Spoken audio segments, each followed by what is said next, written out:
Abrir la boca. Ya, lo que vamos a hacer en este práctico son varias cosas, ¿sí? En el primer punto vamos a refrescar, repasar y practicar el examen clínico de la glándula mamaria en su conjunto, ¿sí? Nos vamos a limitar, digamos, al esquema que revisamos ayer en la clase, que está punteado acá, y por lo mismo vamos a comenzar a trabajar desde distal a proximal. ¿A qué me refiero? A que si lo primero que encontramos yendo de distal hacia proximal es el pezón y la punta del pezón, vamos a partir haciendo, como dijimos, la palpación digital de la punta del pezón. Después va a venir la palpación digital de la cisterna de la glándula, ¿sí? Después, parénquima, una palpación superficial, una palpación profunda, y después vamos a hacer los exámenes complementarios de la secreción láctea.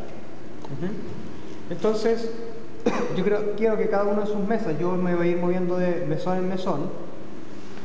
Comencemos a hacer esto, pero primero partamos por hacer una buena inspección de la glándula que nos corresponde a cada uno de los grupos.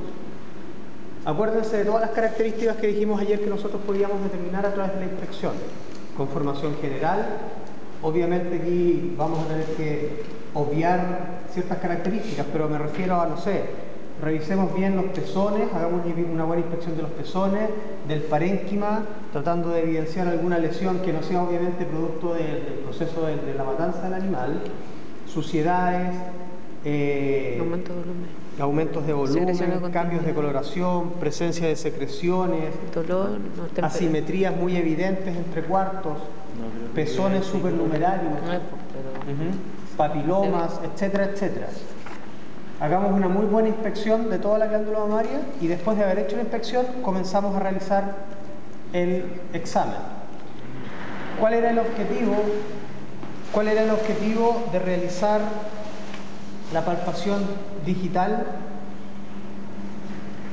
del conducto del pezón, que se realizaba de esta forma? Entre el dedo pulgar y el dedo índice tomábamos la punta del pezón y hacíamos rotar la punta del pezón tratando de identificar qué estructura, qué es lo que nos interesaba identificar. El conducto. El conducto del pezón, ¿no es cierto? Algún cambio en la consistencia en el conducto del pezón.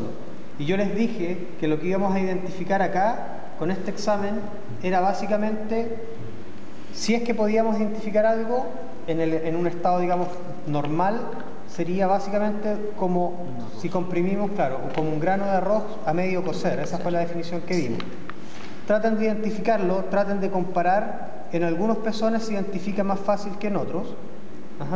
Como dijimos, en la medida que esto se vaya haciendo más evidente, que podamos sentir un pequeño cilindro que rota entre nuestros dedos, digamos, en la medida que la dureza, que la firmeza sea mayor, hay un mayor grado de queratinización y por lo tanto algún grado de alteración. Acuérdense de observar la punta del pezón, hacer una buena inspección de la punta del pezón para evidenciar si hay algún tipo de lesión en el orificio externo del conducto. ¿Cuál era el objetivo ahora? Traten también, cuando hagan la palpación digital, traten también de hacer una palpación digital del pezón en su conjunto, de recorrer el pezón en su conjunto, porque hay muchas veces que dentro de la cisterna del pezón podemos encontrar algún papiloma, algún pólipo o alguna estructura de tejido fibrótico que está alterando el flujo normal de la leche, ¿sí? Y muchas veces eso se identifican haciendo un tacto circular, longitudinal del pezón.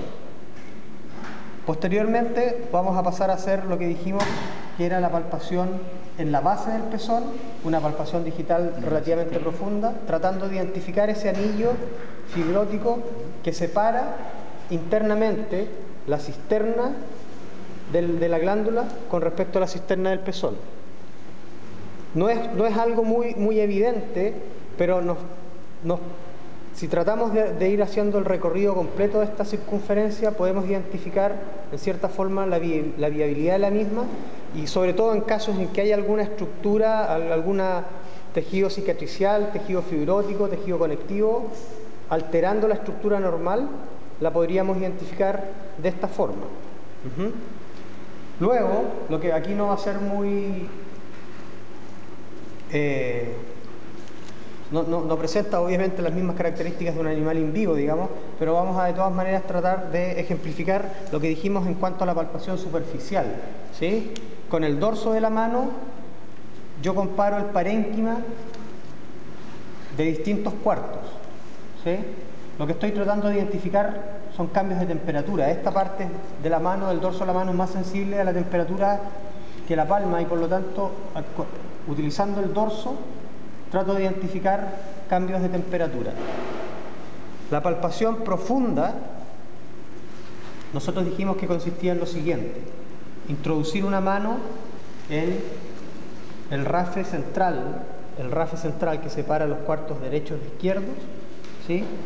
Y comprimir en forma bastante fuerte el tejido del parénquima entre ambas manos, entre ambas palmas, tratando de recorrerlo. ¿Y qué sensación dijimos que deberíamos sentir? Como si estuviéramos palpando una esponja firme. Debiera ser una estructura firme. El parénquima mamario es una estructura firme, no es dura, es firme, ¿sí? Hay una diferencia entre esos dos conceptos. Lo otro importante es que debiera ser una estructura homogénea, o sea, esta esponja debiera ser, la sensación de recorrer la esponja debiera ser similar a lo largo de todo el tejido, de todo el parénquima, en ambos lados. No debiéramos encontrar nodulaciones, no debiéramos encontrar cambios de consistencia dentro del parénquima, porque lo que estamos tratando de identificar justamente es eso. Estas glándulas, o por lo menos esta en particular, tiene leche. Nosotros dijimos que este examen, la palpación profunda, debiéramos hacerlo generalmente, o debiera hacerse con la glándula descargada. Pero de todas maneras, la sensación es bastante clara. O sea, si comprimimos un poco más firme de lo necesario, quizás, vamos a poder identificar esa esponja que decíamos, esa esponja firme,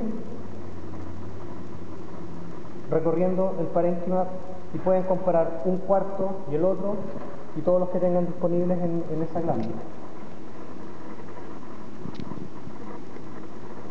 Hagamos eso antes de pasar al examen de secreción láctea, y finalmente un punto donde vamos a identificar o colocar algún pomo de tratamiento intramamario, aprovechando que tenemos estas glándulas acá, y posteriormente hacer una última parte que tiene que ver con la identificación de estructuras, para lo cual vamos a tener que abrir uno de los cuartos.